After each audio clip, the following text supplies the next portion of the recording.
الحمدللہ رب العالمین والصلاة والسلام علی خاتم النبیین اما بعد فاعوذ باللہ من الشیطان الرجیم بسم اللہ الرحمن الرحیم.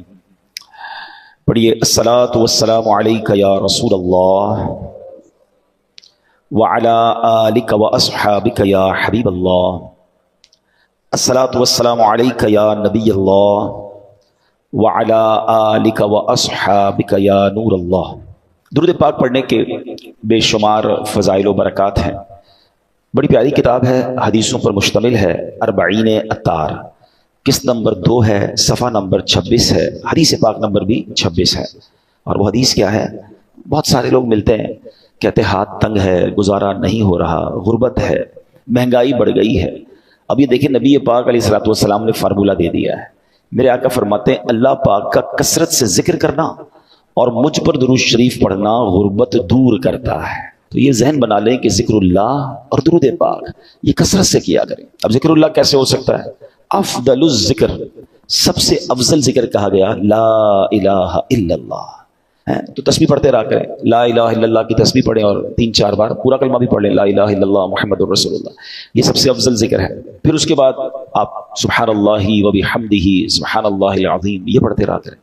سبحان اللہ، الحمدللہ، اللہ اکبر. یعنی اللہ کا ذکر زبان پہ رہے نا. فضول باتوں سے بچ کر جس رب نے زبان دی ہے اس رب کا ذکر کرتے رہیں. بیٹھے بیٹھے نیکیاں مل رہی ہیں، انشاءاللہ پریشانیاں الگ دور ہوں گی، غربت الگ دور ہوگی.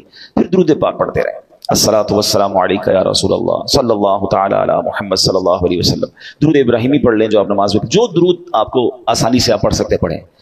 تو کم از کم روزانہ اپنی روٹین میں کچھ تعداد میں ذکر الہی اور درود پاک کو ضرور شامل کریں. بہتر تو یہ ہے کہ ہر نماز کے بعد جو تسبیح فاطمہ ہے 33 بار سبحان اللہ، 33 بار الحمدللہ، 34 بار اللہ اکبر پڑھ لیا کریں. پھر اسی طرح ایک تسبیح درود پاک کی ہر نماز کے بعد پڑھ لیں تو انشاءاللہ اچھی کوانٹٹی میں ہو جائے گا. ایک بار محبت سے با آواز بلند درود پاک پڑھ لیجئے. صلو علی الحبیب صلی اللہ تعالی علی محمد صلی اللہ علیہ وسلم. اب ہم انشاءاللہ قرآن پاک کی وہ آیت انشاءاللہ پڑھیں گے اور اس کا ترجمہ اور اس کے بارے میں جانیں گے. اور میں نے یہ بھی بتایا ہوا ہے بیان میں کہ بے شک پورا قرآن ہی پڑھنا ہے، مگر قرآن میں کچھ خاص آیتیں ہیں جس میں اللہ نے مومنوں سے بات کی ہے، مجھ سے اور آپ سے ڈائریکٹ بات کی ہے. کیسے بات کی ہے؟ یا ایھا الذین آمنو کہہ کر. ٹھیک ہے، آج انہی میں سے ایک آیت ہم سنیں گے بھی اور پھر اس کو سمجھنے کی کوشش کریں گے. توجہ سے سننا ہے آپ نے. پارہ نمبر 17 ہے، سورہ حج ہے اور آیت نمبر 77 نمبر آیت. اللہ قرآن میں فرماتا ہے یا ایھا الذین آمنوا ارکعوا واسجدوا واعبدوا ربکم وافعلوا الخیر لعلکم تفلحون. صدق اللہ العظیم. آسان ترجمہ قرآن کنز العرفان. اللہ فرماتا ہے اے ایمان والو، رکوع اور سجدہ کرو اور اپنے رب کی عبادت کرو اور اچھے کام کرو اس امید پر کہ تم فلاح پا جاؤ. اب آتے ہیں اس آیت کی طرف جو ہم نے آیت تلاوت کی. 17واں پارہ ہے، سورہ حج ہے اور 77 آیت نمبر ہے.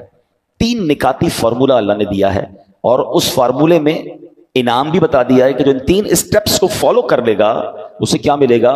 وہ فلاح پا جائے گا، ساری زندگی کامیابی سے گزارے گا، آخرت میں بھی اسے انعام مل جائے گا. یہی تو چاہیے نا کہ زندگی بیسٹ گزرے اور آخرت میں بھی محروم نہ رہو. ادھر بھی اللہ سکون دے، ادھر بھی سکون دے.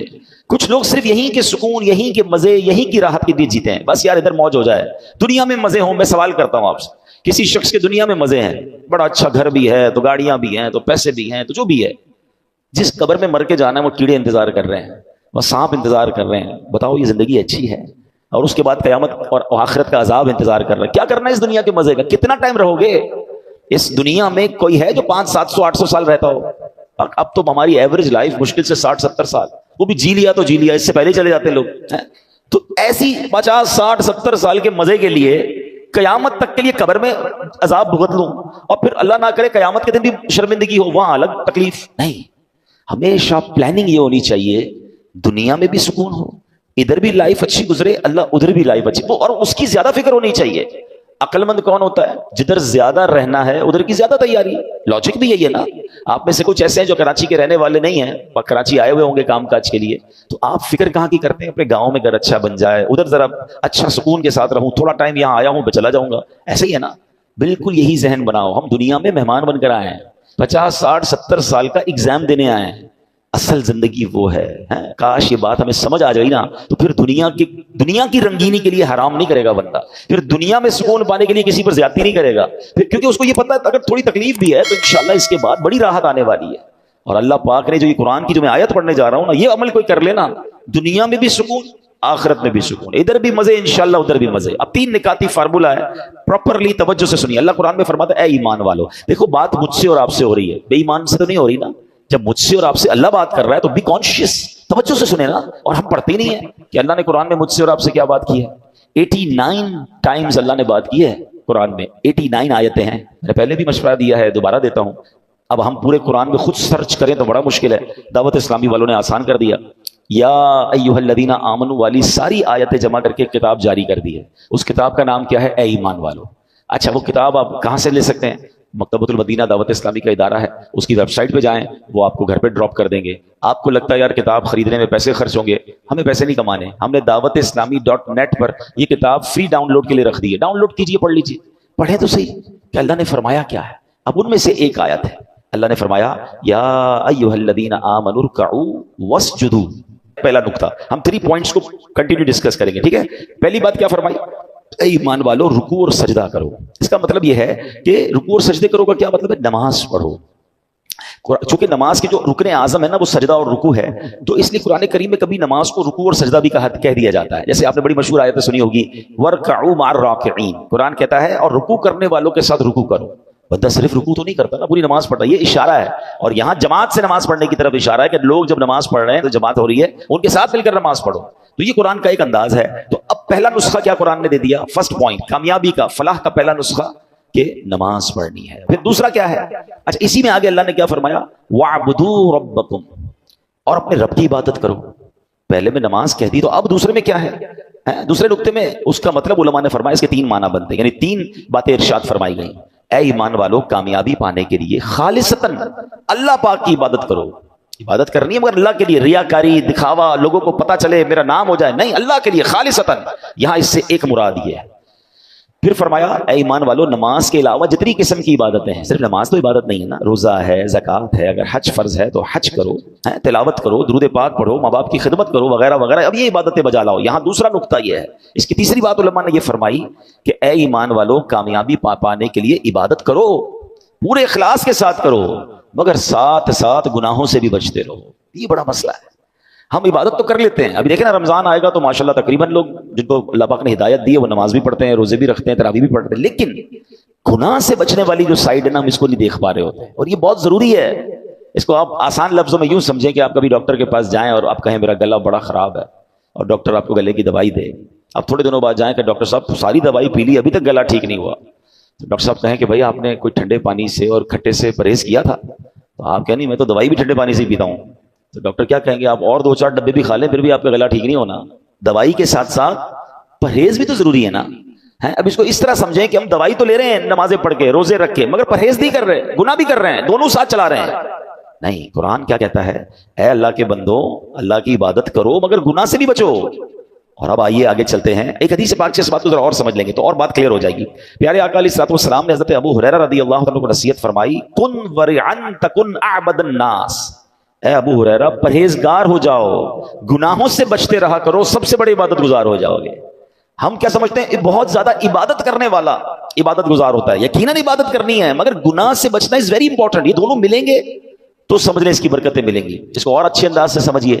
حضرت عمر فاروق رضی اللہ تعالیٰ عنہ مسلمانوں کے دوسرے خلیفہ ہیں نا, لوگوں سے خود آپ نے ایک سوال کیا, ساتھی بیٹھے تھے آپ کے, آپ نے کوسچن کیا ای الناس افضل, لوگوں میں سب سے افضل بندہ کون ہے؟ لوگوں نے عرض کی نمازی. نمازی افضل ہے. تو آپ نے فرمایا نمازی بھی بعض دفعہ گناہ کرتا ہے, نیکیاں بھی کرتا ہے, یہ بھی تو ممکن ہے کہ نماز بھی پڑھے اور بہت سارے گناہوں میں مبتلا بھی ہو. فرمایا نہیں, صرف نمازی افضل نہیں ہو سکتا. لوگوں نے عرض کی راہ خدا میں لڑنے والا, جہاد کرنے والا. فرمایا یہ بھی گناہ بھی کرتا ہے, نیکیاں بھی کرتا ہے. تو لوگوں نے کہا روزہ دار افضل ہے. حضرت عمر کہتے ہیں روزہ دار بھی گناہ کرتا ہے, روزہ بھی رکھتا ہے, ہر روزہ دار تو سارے گناہوں سے نہیں بچتا. خود فاروق اعظم رضی اللہ تعالیٰ نے جواب دیا افضل کون ہے؟ فرمایا سب سے افضل بندہ صاحب ورع ہے, یعنی پرہیزگار ہے, یعنی گناہوں سے بھی بچنے والا ہے. تو پھر وہ اطاعت گزاروں میں ہے, پھر اس کی اطاعت مکمل ہو جاتی ہے. تو اصل بات ہے گناہوں سے اپنے آپ کو بچانا. اللہ پاک نے ایک جگہ فرمایا نا وَاعْبُدُوا رَبَّكُمْ، اپنے رب کی عبادت کرو، اے ایمان والو صرف اور صرف اللہ پاک کی رضا کے لیے عبادت کرو، ریاکاری سے بچو، ہر قسم کی عبادت بجا لاؤ، اور سب سے اہم یہ ہے کہ گناہوں سے بھی اپنے آپ کو بچاؤ۔ تو 2 پوائنٹ پورے ہو گئے۔ پہلا کیا تھا؟ فلاح پانے کا، کامیابی کا، کہ نماز پڑھنی ہے۔ دوسرا کیا ہے؟ عبادت کرنی ہے، نماز کے علاوہ جو عبادت ہے وہ بھی کرنی ہے، مگر گناہ سے بھی بچنا ہے۔ اور اب تیسرا نسخہ قرآن میں کیا فرمایا اللہ نے؟ اور اچھے کام کرو۔ عبادت تو ہو گئی، اچھے کام کیا ہے؟ لوگوں کے ساتھ بھلائی کرو، صلہ رحمی کرو، ماں باپ کے ساتھ، رشتہ داروں کے ساتھ اچھا سلوک کرو، ان کے ساتھ بھلائی سے پیش آؤ، اچھے اخلاق اپناؤ۔ اب یہ تینوں کام کر لو گے تو کیا ملے گا؟ قرآن آگے انعام بھی بتا رہا ہے، لعلکم تفلحون، اس امید پر کہ تم فلاح پا جاؤ۔ تو اے میرے پیارے اسلامی بھائی، بیوٹیفل فارمولا فار سکسیس۔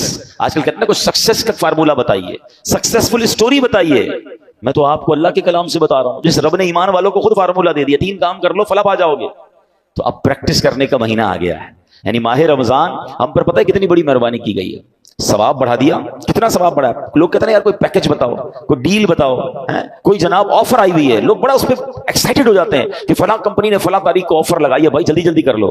رمضان کی آفر سنو گے؟ ہاں